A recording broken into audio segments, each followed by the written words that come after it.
Hello everyone and welcome back to my channel. If you clicked on this video, I'm guessing it's because you want to start running in 2024. The focus of this video is to give you guys a bit of tips and tricks that I used, things that made my running journey easier, and basically how I went from someone who absolutely despised running, couldn't even run 2 kilometers without huffing and puffing, to being able to run a 52-minute 10K and just run comfortably and actually enjoy it. I'm currently going to be starting training for a half marathon this year, so definitely follow along with that journey. This video is definitely for beginners. It's for beginner runners, people who are just starting out, people who see everyone running all over social media, because I feel like it's kind of trending right now, and thinking, I want to start doing that, but I don't know how to start. I don't know where to start. Running is just super intimidating, to be honest. When you look at people running, it seems like everyone just has it down pat, okay? When I first started running, I was like, why is everyone so fast?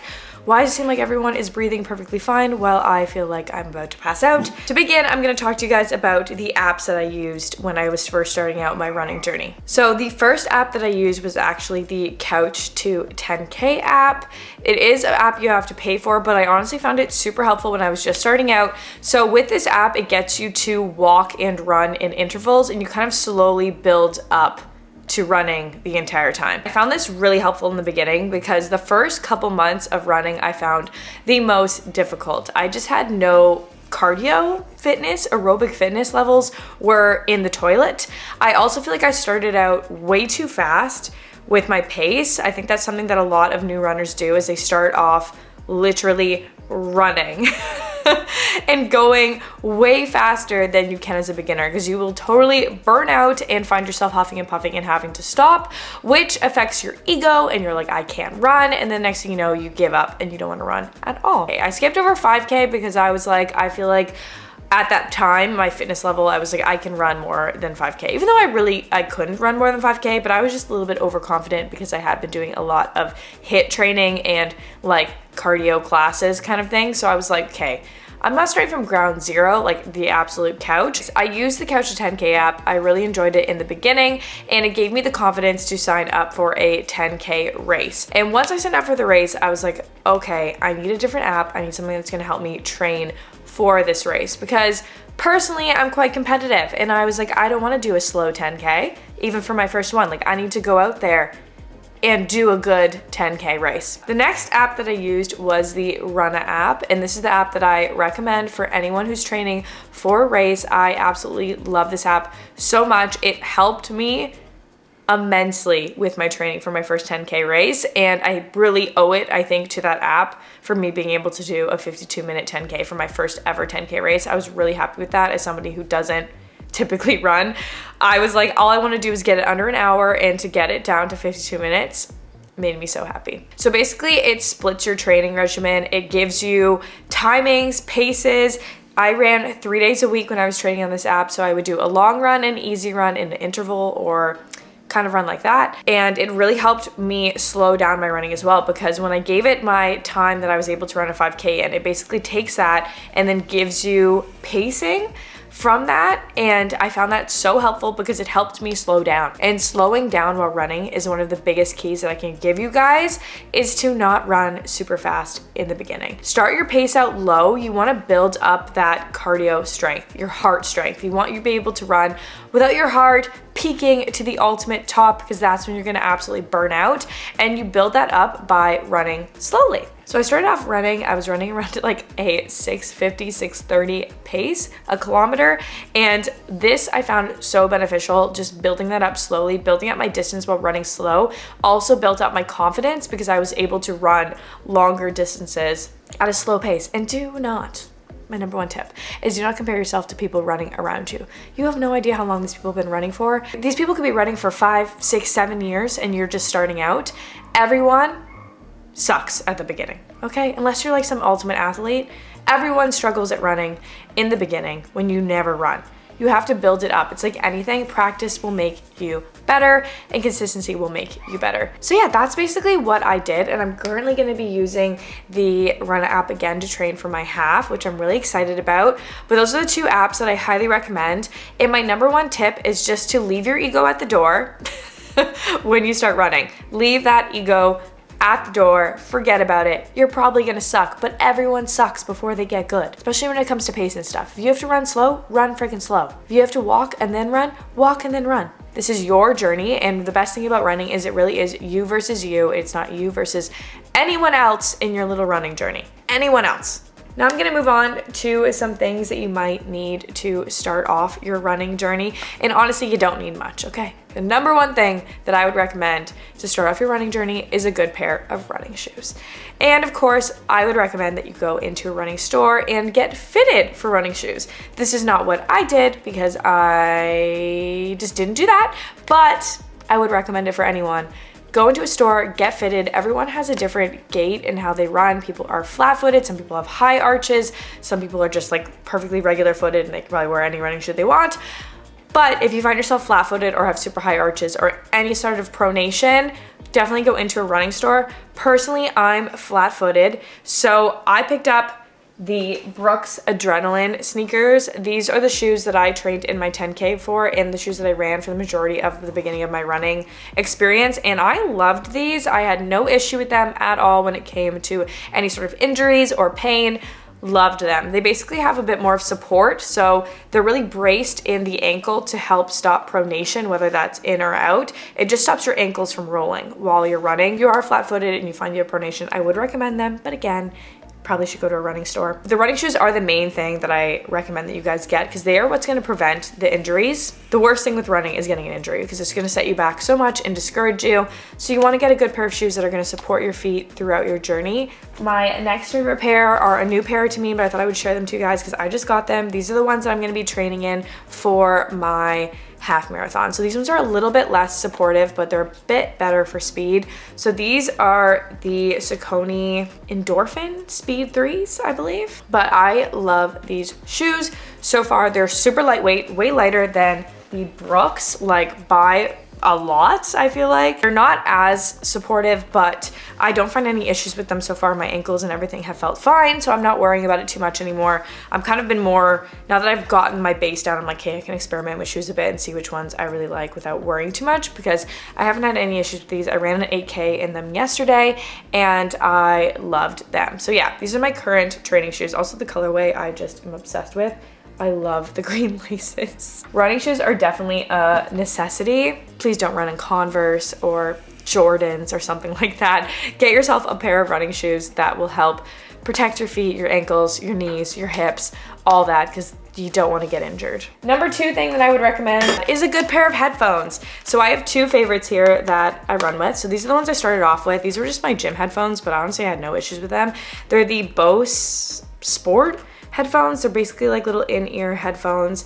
I loved them. I used these for the majority of the beginning of my running journey and I had no issues with them. For safety reasons, I switched over to Shocks. If you are a woman who runs alone, I definitely recommend picking up a pair of Shocks headphones. These are bone conducting headphones, so they don't actually go in your ear.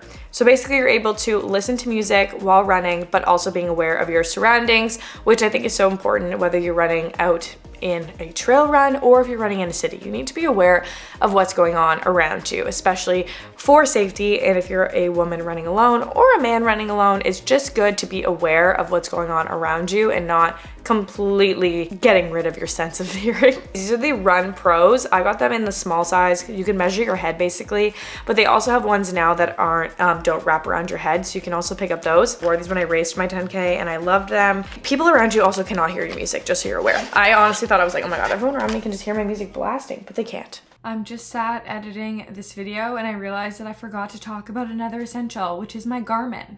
I didn't talk about my Garmin. Guys, I love my Garmin.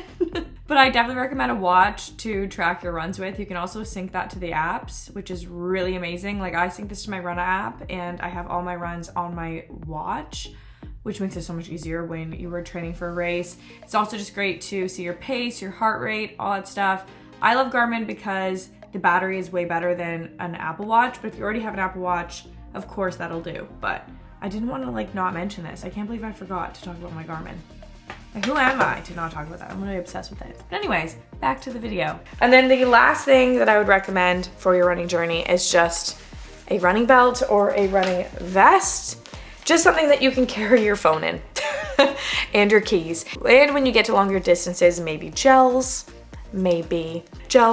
food, water, etc. So I used the running belt when I was running shorter distances. I would just keep my phone in it and my keys. And then once I started running a bit farther, like 10K and plus, I did get a running vest to carry water. Time when I was training, it was summer, it was super hot and humid, and I would sweat so much that dehydration was a major issue. So I used this to carry water with me because I was not trying to get dehydrated on my runs. I'm gonna definitely be using this also in the winter when I'm training for my half, because I will be running way longer distances like 17K and 22 kilometers. And I'm gonna wanna carry gels, snacks, water, etc. with me, because when you're running those kind of distances, you need to refuel or your body's going to be like, what the hell is going on? This one is from Solomon. And then the running belt was from Lululemon. They have great running belts, I find. It does bounce a little bit on me, but it's not too bad. Honestly, nothing that I would like notice about and be like, oh my gosh, it's driving me insane. I prefer the running vest, to be honest. It doesn't bounce at all, and I feel like it holds way more stuff, and it's just really accessible to like grab things out of. So that's all the gear that I recommend and that you could need to start your running journey, but really the only thing that you need is a good pair of sneakers and to get out the door. That's all you need. So one thing that I tell literally everyone who tells me that they can't run is that they can. I was that person who would say to themselves that they couldn't run. I told myself I don't know how many times and told other people that I hated running, I couldn't run, I would never run. I absolutely despised it. And you know what? I ate my words because I love running now. I ate my words, and I tell anybody too. So many people say I can't run 5K. Yes, you can. It's just that you're running it too fast. You have to start slow and build it up.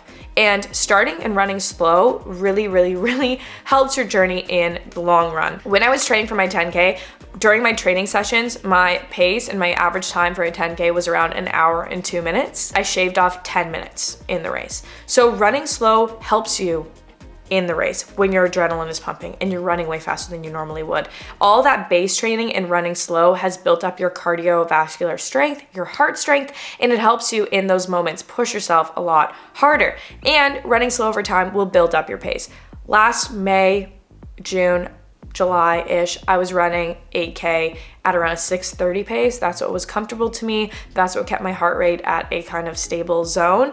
And now I can run the same 8K in around a 5:40, 5:30 pace and keep my heart rate at the same level it was at the 6:30 pace. So that just shows you that practice makes perfect. When you keep building and you keep working on it, you will get better, you will get faster, but you have to leave that ego at the door and start off running slow, and you will see the biggest improvements with your running. Another thing is just discipline. So many people ask me, especially with any kind of fitness, how do you get the motivation to work out? How do you motivate yourself to work out? And it honestly has nothing to do with motivation. It is pure discipline. It is saying that I want to do something and then following through with it. When I first started out running, I didn't want to run. I didn't like it, didn't enjoy it at all. It hurt, I would get cramps. I felt like I could barely run. I would be out of breath. I didn't enjoy 1 minute of it. But I told myself that I was gonna do a 10K, I signed up, and discipline came in and I said, my run's today, I have to go and do it. It's raining out, didn't feel like running, I said, I gotta go do my run today, even though it's raining, and I'd rather stay inside. Those things all come down to discipline and literally keeping your promises to yourself. And when you build that over time, it just becomes a natural thing that you will do. You do not need motivation anymore because you already have told yourself that when you're gonna do something, you're gonna do it, and your brain knows that you're gonna do it. There's no more of that second guessing. So it really comes down to just building that discipline over time and making running a part of who you are. Saying that you are a runner. I'm a runner. Doesn't matter if you run slow. Doesn't matter if you only can run 4K, 5K. If you get outside and you run, you are a runner, and don't let anyone tell you otherwise. That's my little tips and tricks for starting running. If any of you guys start out your running journey, definitely make sure to tag me in anything that you guys post about it. I would love to see it and see you guys start off running in the new year. It makes me so happy getting anyone out there and running and just being able to motivate you guys in terms of that. It just makes me so happy. I'm so excited to bring you guys along in 2024 while I train for my half marathon. That will be starting in the second week of February, I believe. I'll start training for that. But of course, I'm still running throughout January. I'm excited to bring you guys along with more running content. I hope that you guys found this helpful. I love you guys so much. I will link all of the items that I showed you guys in the description box down below if you want to pick any of them up for your running journey. and I will see you all in my next video. Bye!